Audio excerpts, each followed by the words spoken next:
तो मूवी की शुरुआत में हम एक फार्म को देखते हैं जहाँ पे कुछ बछड़ों को दिखाया जाता है। उन्हें बुल फाइट के लिए तैयार किया जा रहा होता है। वहीं पे हम फर्डिनेंड को देखते हैं जो कि बाकी बछड़ों की तरह नहीं होता है। वो किसी से लड़ाई करना नहीं चाहता है। वो अपने फूल में पानी डालता है। इसके बाद एक ट्रक आता है। पता चलता है बुल फाइट के लिए एक बैल को सिलेक्ट किया जाने वाला है। फर्डिनेंड जब इसके बारे में पूछता है तो वेलिएंटे उसे कहता है मैटाडोर एक बैल को चुनने वाले हैं और वो मेरे डैड को चुनेंगे। फिर उन सभी के डैड लड़ाई करने लगते हैं। फर्डिनेंड के डैड वेलिएंटे के डैड को हरा देते हैं और फाइट के लिए उन्हें सिलेक्ट किया जाता है। ये देखकर वेलिएंटे फर्डिनेंड से गुस्सा हो जाता है। इसके बाद फर्डिनेंड के डैड उसे कहते हैं मैं जीत कर वापस ज़रूर आऊँगा और उन्हें ट्रक में ले जाया जाता है। फर्डिनेंड अपने फूल के पास जाता है लेकिन वेलिएंटे उसके फूल को कुचल देता है। ये देखकर फर्डिनेंड काफ़ी उदास और अकेला हो जाता है। तभी उसे गाड़ी की आवाज़ सुनाई देती है तो वो देखता है उसके डैड नहीं होते हैं। वहीं पे एक आदमी उसे पकड़ने की कोशिश करता है लेकिन फर्डिनेंड वहाँ से भागने लगता है। वो आदमी उसका पीछा करने लगते हैं लेकिन फर्डिनेंड किसी तरह एक ट्रेन में चढ़ जाता है और वहाँ से भाग जाता है। एक जगह पर फर्डिनेंड जंगल की तरफ जाने लगता है। तभी वो खाई में गिर जाता है। वहीं पे जुआन नाम का एक आदमी उसके डॉग के साथ आता है और उसे बचा लेता है। अगली सुबह जुआन की बेटी नीना उसके पास आती है और उसे कहती है मैं तुम्हारा ख्याल रखूंगी, अब से यही तुम्हारा घर है। उन दोनों की बहुत ही अच्छी दोस्ती हो जाती है। देखते ही देखते वो दोनों बड़े हो जाते हैं। एक दिन फ्लावर फेस्टिवल होता है। सभी जाने के लिए तैयार होते हैं लेकिन जुआन नीना से कहता है इस साल फर्डिनेंड हमारे साथ नहीं आ सकता क्योंकि अब ये छोटा बछड़ा नहीं रहा। नीना ना चाहते हुए भी अपने डैड के साथ फेस्टिवल के लिए चली जाती है लेकिन फर्डिनेंड भी वहाँ पे पहुँच जाता है। वहीं पे उसे एक मधुमक्खी का डंक लग जाता है जिससे कि फर्डिनेंड को बहुत दर्द होता है और वो इधर उधर भागने लगता है। सभी लोग उसे जंगली जानवर समझने लगते हैं। तभी एनिमल रेस्क्यू टीम पहुँच जाते हैं और उसे पकड़कर वहाँ से ले जाते हैं। ये देखकर नीना बहुत उदास हो जाती है। इसके बाद फर्डिनेंड को उसी जगह में ले जाया जाता है जहाँ से वो बचपन में भागा होता है।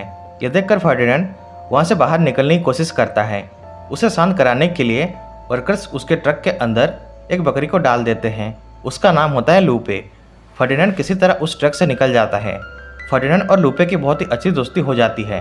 वहीं पे दूसरे बुल्स होते हैं जो कि फर्डिनेंड को पहचान लेते हैं लेकिन वेलिएंटे उसे देखकर बहुत गुस्सा होता है। वो उसे कहता है मैं तुम्हें एक तरबूज की तरह मसल दूंगा। फिर ये दोनों सो जाते हैं। वहीं पे कुछ हैजॉक्स उनका खाना चुरा कर ले जा रहे होते हैं। फर्डिनेंड और लूपे उन्हें देख लेते हैं। फर्डिनेंड उन्हें कहता है अगर तुम चाहो तो ये खाना ले जा सकते हो। वहाँ से बाहर जाने में फर्डिनेंड उनका मदद करता है। इसके बाद फर्डिनेंड वहाँ से भागने की कोशिश करता है लेकिन उसे इलेक्ट्रिक शॉक लग जाता है। अगली सुबह एल प्रीमेरो नाम का एक आदमी आता है जो कि एक बुल फाइटर होता है। वो एक बुल को सिलेक्ट करने आया होता है बुल फाइट के लिए। अब सारे बुल्स लड़ाई करने लगते हैं लेकिन फर्डिनेंड लड़ाई नहीं कर रहा होता है। ये देखकर एल प्रीमेरो गुआपो को सिलेक्ट करता है। गुआपो को लगता है उसे फाइट के लिए सिलेक्ट किया गया है। वो बहुत खुश होता है लेकिन पता चलता है गुआपो कमजोर होने की वजह से उसे कसाई घर ले जाया जा रहा है। अब फर्डिनेंड वहाँ से बाहर निकलने के लिए हैजॉक्स को मदद करने के लिए कहता है। हैजॉक्स उसका बात मान जाते हैं और वो फर्डिनेंड और लूपे की मदद करते हैं वहाँ से बाहर निकलने के लिए। तभी फर्डिनेंड उसके डैड का फोटो देखता है। वहीं पे दूसरे बुल्स के फोटो और उनके सिंग को लटकाया गया होता है। पता चलता है वो सभी मर चुके हैं। इसके बाद फर्डिनेंड बाकी बुल्स के पास जाता है और उन्हें सारी बात बताता है। वो उन्हें कहता है तुम सब फाइट के लिए सिलेक्ट तो हो जाओगे लेकिन वो भी किसी कसाई घर से कम नहीं है। फर्डिनेंड सभी को वहाँ से निकलने के लिए कहता है पर वेलिएंटे उसके बात का यकीन नहीं करता है और वो फर्डिनेंड से लड़ाई करने लगता है। लड़ाई में वेलिएंटे का एक सीन टूट जाता है और वो लड़ाई हार जाता है। ये देखकर एल प्रीमेरो फर्डिनेंड को बुल फाइट के लिए सिलेक्ट करता है और वेलिएंटे को कसाई घर ले जाया जाता है। अब सभी वहाँ से बाहर निकलने के लिए प्लान कर रहे होते हैं लेकिन फर्डिनेंड कहता है मैं सबके बिना यहाँ से नहीं जाऊँगा। इसके बाद वो सभी किसी तरह वहाँ से निकल जाते हैं।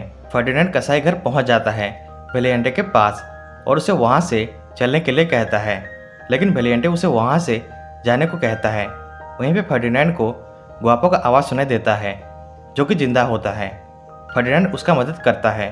तभी आदम बच जाता है। गुआपो मरने वाला होता है।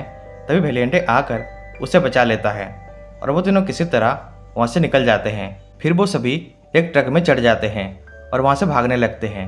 फार्म के आदमी उनका पीछा करने लगते हैं। वहाँ से भागते हुए सुबह हो जाती है। वर्कर्स उनका पीछा कर रहे होते हैं। वहाँ से भागने में फर्डिनेंड सबकी मदद करता है और वर्कर्स को रोकता है, जिससे कि वो उसे पकड़ लेते हैं। ये बात चारों तरफ फैल जाती है और नीना को भी ये बात पता चल जाता है। इसके बाद फाइट शुरू होती है, लेकिन फर्डिनेंड एल प्रीमेरो से फाइट नहीं कर रहा होता है। यह देखकर एल प्रीमेरो के आदमी उसे लड़ने के लिए उकसाने लगते हैं। फर्डिनेंड एल प्रीमेरो को उछालते हुए फेंक देता है, इससे कि एल प्रीमेरो को गुस्सा आ जाता है और वो फर्डिनेंड को मारने की कोशिश करता है। तभी वो तलवार फर्डिनेंड को लग जाती है। वो गुस्से में एल प्रीमेरो को सिंग से उठा लेता है, पर वो उसे नीचे उतार देता है। अब एल प्रीमेरो तलवार से फर्डिनेंड को मारने वाला होता है, लेकिन फर्डिनेंड उसके सामने बैठ जाता है। वहाँ पे नीना भी पहुँच जाती है। यह देखकर सारे लोग एल प्रीमेरो से कहते हैं उसे मत मारो।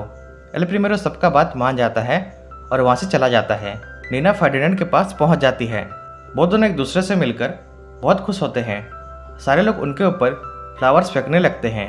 वहीं पे वेलिएंटे के साथ बाकी सभी पहुँच जाते हैं। इसके बाद नीना सभी बुल्स को अपने घर ले जाती है। नीना लूपे को गले से लगा लेती है। आखिर में वो सभी एक साथ रहने लगते हैं और इस तरह से ये मूवी एंड हो जाता है।